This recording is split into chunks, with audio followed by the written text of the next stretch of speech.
A'udzubillahi minasyaitonirrajim. Bismillahirrahmanirrahim. Alhamdulillah wassalatu wassalamu ala sayyidina Rasulillah wa ala alihi wa sahbihi ajma'in.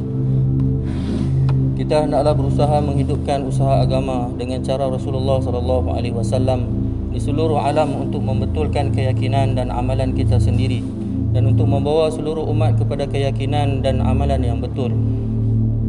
Dakwah dan fadilatnya ayat-ayat Al-Quran. Qala Allah Subhanahu wa ta'ala, wallahu yad'u ila daris salam wa yahdi man yasha'u ila siratin mustaqim.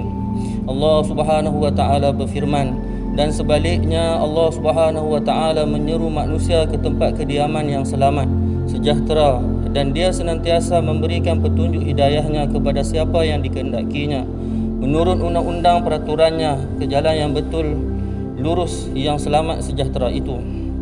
Wa qala ta'ala huwallazi ba'atha fil ummiyyin rasula minhum yatlu 'alaihim ayatihi wa yuzakkihim wa yu'allimuhumul kitaba wal hikmata wa in kanu min qablu lafi dhalalin mubin.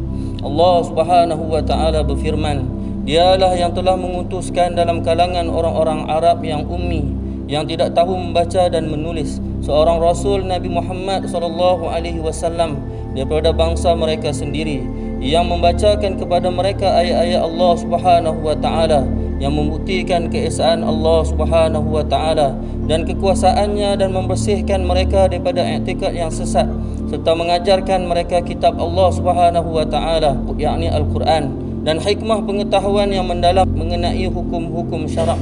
Dan sesungguhnya mereka sebelum kedatangan Nabi Muhammad sallallahu alaihi wasallam mereka berada dalam kesesatan yang nyata. Wa qala ta'ala, walau syi'na laba'athna min kulli qaryatin nadhira fala tuti'il kafirin wajahiduhum bihi jihadan kabira.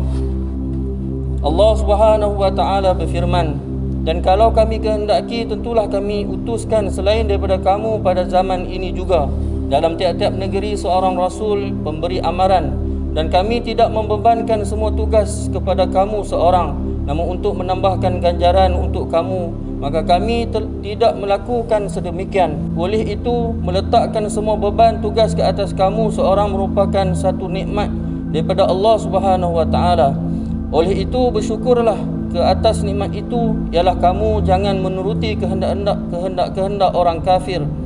Dan orang-orang kafir hendak supaya kamu berhenti daripada berdakwah atau mengurangkan dakwah kamu, dan berjuanglah dengan hujah-hujah Al-Quran hadapi orang-orang kafir itu dengan perjuangan yang besar dan bersungguh-sungguh.